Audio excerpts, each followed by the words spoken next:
మీ అందమైన ప్రయాణం ప్రారంభించండి. 49 మీ తల్లిదండ్రులు కావాలనే కలలను సాకారం చేయడానికి సహాయపడుతుంది.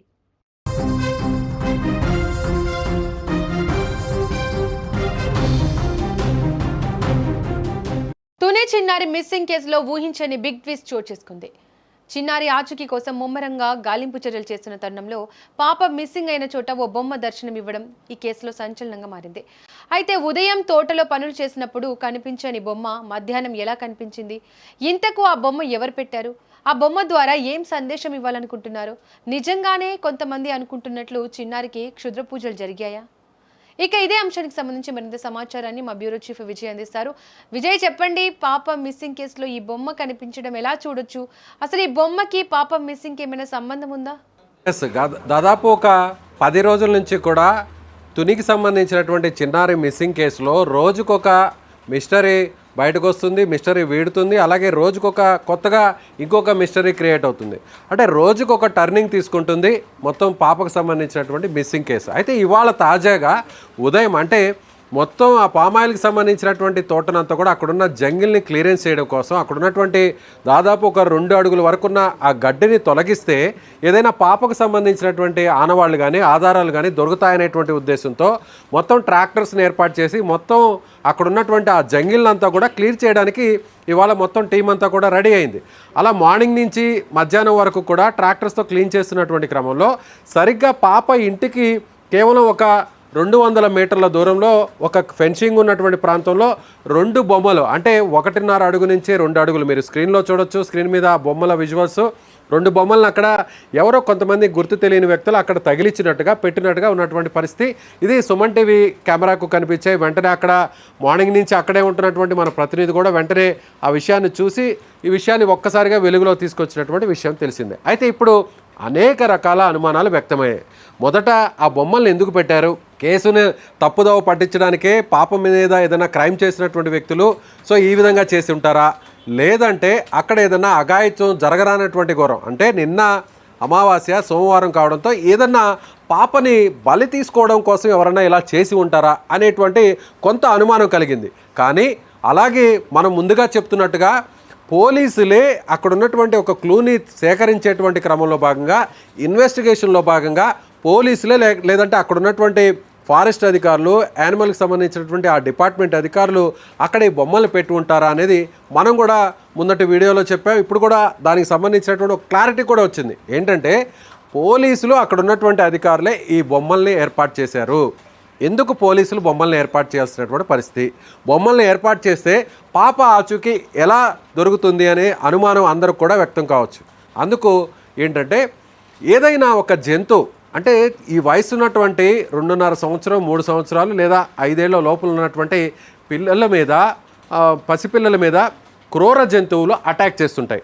అది జనసంచారంలో ఉన్నటువంటి ప్రాంతమైనా లేదంటే నిర్మానుష్యంగా ఉన్నటువంటి ప్రాంతమైనా కూడా చిరుత పులులు లేదంటే ఎలుగుబంటులు లేదంటే వేరే ఏదైనా క్రూర జంతువులు అటాక్ చేసినటువంటి క్రమంలో ఆ పిల్ల అంటే దురదృష్టవశాత్తు ఆ ఘటన కోణంలో జరిగి ఉంటుంది అనేటువంటి అనుమానంతో పోలీసులు అలా చేశారు.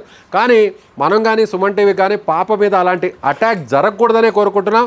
పాప సేఫ్గా దొరకాలనే కోరుకుంటున్నాం. పాప సేఫ్గా ఎవరైనా కిడ్నాప్ చేసి ఉంటే పాప మిస్ అయి ఉంటే పాప తిరిగి సేఫ్గా ఆ తల్లి వద్దకు తల్లిదండ్రుల దగ్గరకు చేరాలనే మనం కోరుకుందాం. కానీ పోలీసులు చేస్తున్నటువంటి విచారణ యాంగిల్ని ఆ ఇన్వెస్టిగేషన్ యాంగిల్ని ఒకసారి పరిశీలిస్తే ఏదైనా ఒక జంతువు పిల్లల మీద అటాక్ చేసినప్పుడు ఆ జంతువు పిల్లల మీద అటాక్ చేసిన తర్వాత రక్తానికి అది ఒక రకంగా మరుగుతుంది. అంటే రక్తానికి అది ఒక రకంగా అలవాటు పడుతుంది. మనిషి రక్తానికి అలవాటు పడినటువంటి ఏ క్రూర జంతువు అయినా కూడా మళ్ళీ జంతువుల్ని ఆహారం కోసం జంతువుల మీద అటాక్ చేయదు. మళ్ళీ రెండోసారి కూడా తన ఆహారం కోసం మనుషుల మీదే అటాక్ చేయడానికి ప్రయత్నిస్తుంది. మళ్ళీ మనిషికి సంబంధించినటువంటి ఆ రక్తపు వాసన కానీ లేదంటే ఆ మాంసపు ముద్దల కోసమే తిరిగి వేటాడుతుంది. ఇది మొదటి నుంచి కూడా జంతువులకు సంబంధించినటువంటి వేటాడే క్రమంలో జంతువుల్ని పట్టుకునేటువంటి క్రమంలో విచారణలో భాగంగా క్లూస్ టీమ్ చేసేటువంటి ఇది ఒక సాధారణంగా జరుగుతున్నటువంటి ప్రక్రియ. అందులో భాగంగానే ఇది కూడా ఒక యాంగిల్గా భావించి సో అక్కడ ఉన్నటువంటి డిపార్ట్మెంట్ సంబంధించిన ఆఫీసర్స్ ఫారెస్ట్ డిపార్ట్మెంట్ అలాగే జంతు సంరక్షణకు సంబంధించినటువంటి అధికారులు అలాగే పోలీసులు వీళ్ళందరూ కూడా ఒక టీమ్గా ఏర్పడి ఇప్పుడు మీరు స్క్రీన్ మీద చూస్తున్నటువంటి ఆ బొమ్మల్ని అక్కడ ఏర్పాటు చేయడం జరిగింది. ఆ బొమ్మల మీద కూడా మీరు కొంచెం క్లోజ్గా అబ్జర్వ్ చేసినట్లయితే రక్తపు మరకల్లాగా కొన్ని ఆనవాళ్ళు కూడా కనిపిస్తున్నాయి. అలాగే ఆ బొమ్మలకు చుట్టుపక్కల దూరంలో కూడా మాంసపు ముక్కలను కూడా ఏర్పాటు చేసినట్టుగా తెలుస్తుంది. అంటే ఒకవేళ పాప మీద ఏదైనా క్రూర జంతువు ఏదైనా యానిమల్ అటాక్ చేసి ఉంటే ఆ యానిమల్ పాపని అటాక్ చేసిన తర్వాత నేరుగా ఆ పాపని ఎవరికి కనిపించినటువంటి సుదూర ప్రాంతంలో నిర్మానుష్య ప్రాంతంలో వదిలేసిన తర్వాత అంటే మనిషి రక్తానికి మనిషి మాంసం తినడానికి అలవాటు పడినటువంటి జంతువు రెండోసారి కూడా అదే మాంసం తినడానికి అదే మనిషి మీద అటాక్ చేయడానికి అది అలవాటు పడుతుంది కాబట్టి అటాక్ చేయడానికి ప్రయత్నిస్తుంది కాబట్టి ఒకవేళ ఆ జంతువు మళ్ళీ తిరిగి ఆ బొమ్మను చూసి ఆ దూరం నుంచి గమనించినటువంటి పరిస్థితుల్లో దాదాపు ఒక 2 అడుగులు ఉన్నటువంటి బొమ్మ కాబట్టి ఆ టెడ్డీ బేర్ రూపంలో ఉన్నటువంటి బొమ్మ కాబట్టి మళ్ళీ ఇంకొక పాప అక్కడికి వచ్చి ఉంటుంది.